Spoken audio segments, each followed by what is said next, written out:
Buck, the story that is ricocheting everywhere, and he's doing his media roundtables right now, CBS, NBC, ESPN, basically every direction you look. Former Miami Dolphins head coach Brian Flores has sued the NFL alleging racial discrimination in coaching. And I know you are not a monster NFL fan, far from it, Buck, but you also, I mean, this story has ricocheted through so much of the media establishment that it's almost impossible to ignore. I went on Fox and Friends this morning and talked about it from a legal perspective, but I want to start with this, Buck. Even you are like, wow, this is kind of a big story. Yeah, of course. Well, because it comes, Clay, at a time where there's already this huge national conversation because of Biden explicitly declaring, That's right. and as you have rightly pointed out, that over 95% of lawyers or people from the legal profession will not even be thought of as a possible Supreme Court pick. And we also have the case making its way through the Supreme Court, and I believe we are going to get a decision here in June that will say affirmative action. I mean, this is plain letter of the law stuff. Affirmative action is not equal protection under the law. It should be and is unconstitutional. That there was a time, because of whether it's, liberal white guilt or whatever the rationalization was, that people preferred a certain policy outcome with affirmative action does not make it constitutional, flatly, plainly, clearly.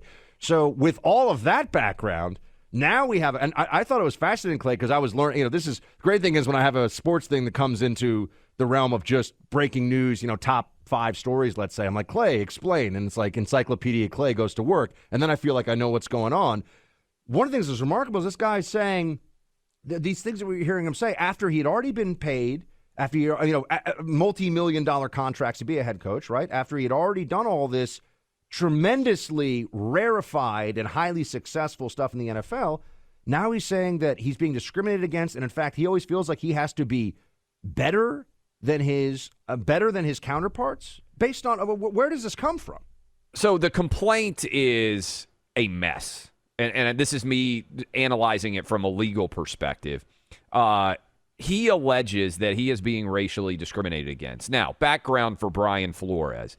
At the age of 38 years old, after having the job title of linebackers coach for the New England Patriots and Bill Belichick, who is roundly considered the greatest NFL coach of all time, if you work for Bill Belichick, you have a very good chance of getting a head coach job somewhere. That has been the case for many people, white or black. So Brian Flores gets hired at the age of 38 years old to a multi-million-dollar head coaching contract with the Miami Dolphins.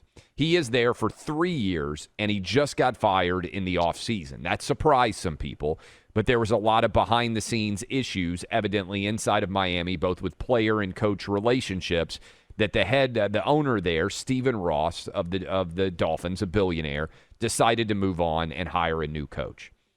Then Brian Flores is interviewing. There are right now 5 open head coaching jobs in the NFL. Lots of guys got fired. And he is interviewing for the New York Giants. And Brian Daboll is hired, who is the offensive coordinator of the Buffalo Bills. And there is an allegation that, based on a text message from Bill Belichick, that Brian Flores was not really considered for the job, that they already knew who they were going to hire.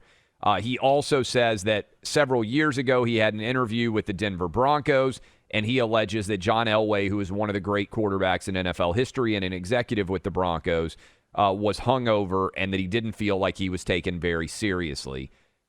Based on those details, he's arguing that he has been racially discriminated against. Now, to me, when I read this complaint, and I read the complaint, there's almost no evidence of racial discrimination in this entire complaint. That is, I don't know about you, Buck, I've gone on interviews before where I haven't gotten the job for what I interviewed for, and that was disappointing. And sometimes I felt like the guy that they ended up hiring, they knew that they wanted that guy most likely beforehand. I bet almost everybody out there has been in a situation where you've gone for a job interview and you have thought, hey, I'm probably not going to get this, but I want to try to prove that I'm worthy of the job anyway.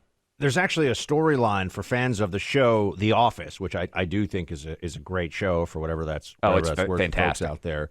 There's a storyline where Michael Scott, who is played by Steve Carell, I think amazingly well, goes in for an interview for the Dunder Mifflin executive role, and later on in deposition it comes out that he was never really under consideration for the job, but they wanted to give him the shot, right? So this is not a new thing in corporate America where you go in for an interview and they think they already have somebody else picked. And let me just say, unless there is actually, I mean, to your point about the legalities of this and the reality of it contractually and otherwise, unless they've already made an offer, even if they think they know who they're going to pick, the willingness to give you an interview always leaves open the possibility that minds will be changed. So there's also an assumption built into all of this that it couldn't, even if they had, or maybe they could make an offer and even rescind it if they found a better candidate based upon, whatever the contractual agreement is they put forward initially.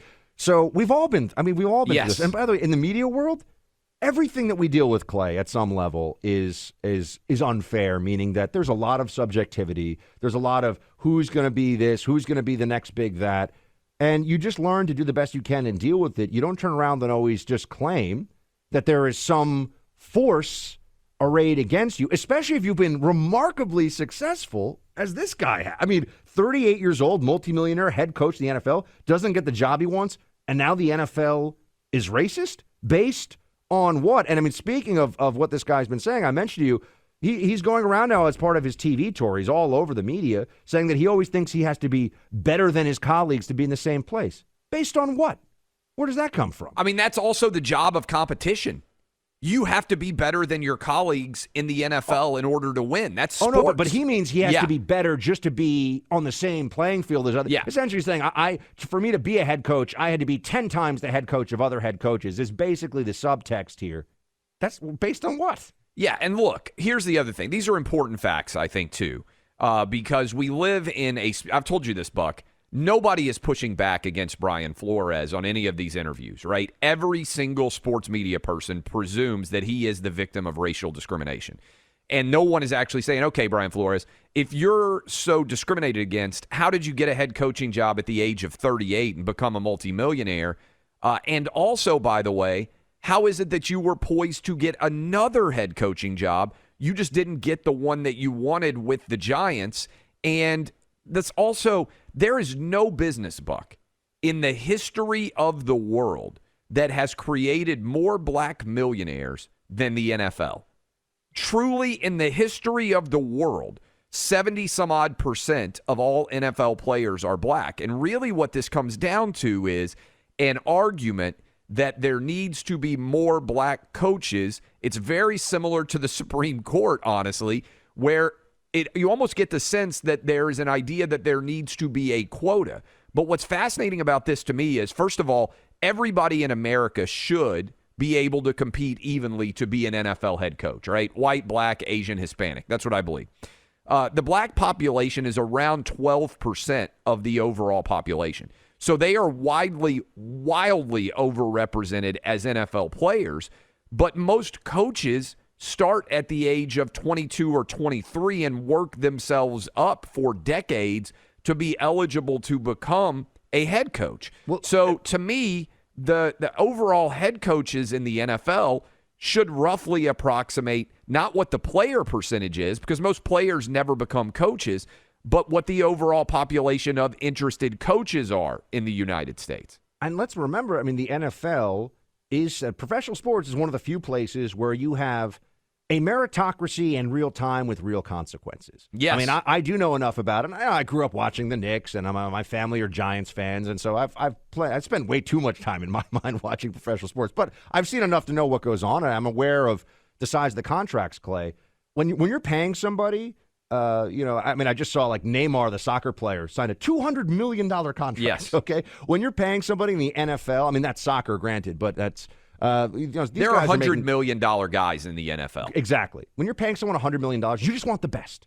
You're doing everything you can to get the absolute best. And so when you're trying to assess, and there's always going to be some degree of subjectivity, that's what I meant about the media aspect, right? Like we have tons of super talented colleagues in media on TV and radio and podcasts, whatever. And, it's not a perfect business, but you have to be good. But there are going to be some decisions made. In the NFL, they're putting the best players they can possibly get out on the field because there's a lot of money in it, and there's a lot of money in winning. And there's no BS on it. You can tell who's better or not. And who, you see this, and it's like, well, what NFL franchise is having a coach come forward that they think would be the best fit for them and would make them, millions, would affect the price of the franchise perhaps billions, by hundreds of millions of dollars over years, over a decade, and say, yeah, but we're just still a little racist, so we're not going to hire that guy. It just defies comprehension, especially given what you see with the players in the field, where they're like, who's the best tight end? Who's the best quarterback? Who's the best wide receiver? And that's all that matters, right? But with coaching, all of a sudden, they're going to take a different approach. I don't buy it. You're 100% right there. And Buck, even if some teams were doing that, then by being not racist, you would gain a competitive advantage, right? If there are teams out there that are taking talented minority coaches off the board because of racism, okay, I don't believe that's happening. But if it were happening, then you would have a competitive advantage against them because you would be able to hire those coaches and your team would win more. It's not only that racism is wrong, it's that purely on a competitive basis, if your competitor is racist, you would get to beat them more often. And I just don't buy, based on how competitive every scintilla of the NFL is, that any team is choosing not to go with the best possible candidate, whether it's for a kicker or whether it's for a GM or whether it's for a quarterback or whether it's for a coach. We wanted to just continue on for a moment here with this discussion about the NFL and now this allegation from former Dolphins head coach Brian Flores about racism. He's filed a lawsuit. I mean, Clay is all over this story, and I've been catching up all morning to make sure I kind of know some of the background about this. But this was pretty remarkable. Former NFL Players Association president on CNN, George Martin, I believe is his name. Yes. He said, you know what, actually, Clay, I'm just going to let him say it. Yes. Play 16. The league is 70% black players. There is currently one black head coach. How do you see this? Well, it's a statistical anomaly, first of all, and there's no way to justify that kind of inequity. And that's something that African-American players have and coaches have had to deal with for years now. And with this lawsuit, I mean, it's obvious that Brian is going to become the Rosa Parks of the NFL, and rightly so. It took an inordinate amount of courage for him to file this lawsuit and to stand up against one of the largest corporations in the world and talk about the fact that there is less opportunity for people of color than there are otherwise.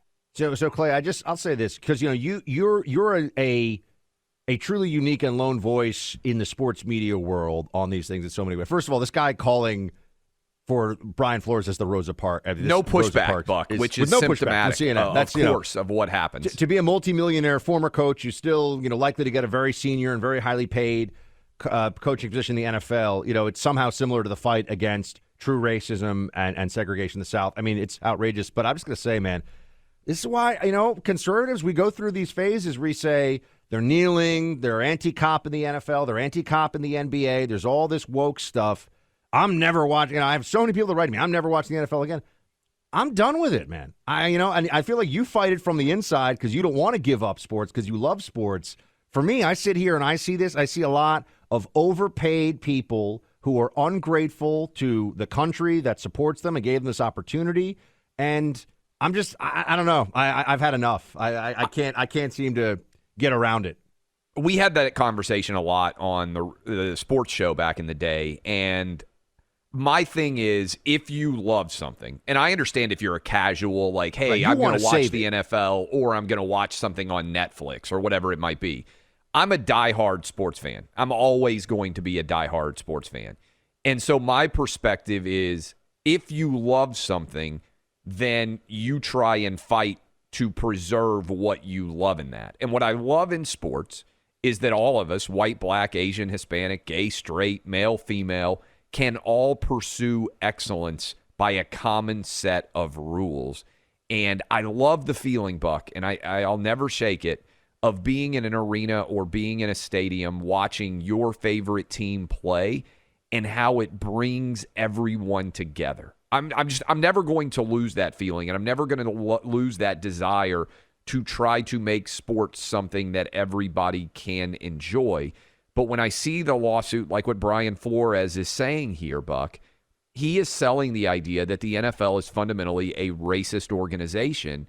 And I think it's 100% the opposite of that, because the NFL, as I've said, has made more black millionaires than ever before. They have lifted tons of people out of poverty and allowed them to have better lives than they otherwise would have in so many different facets of future life after football. It's just disappointing to see what I believe are lies here.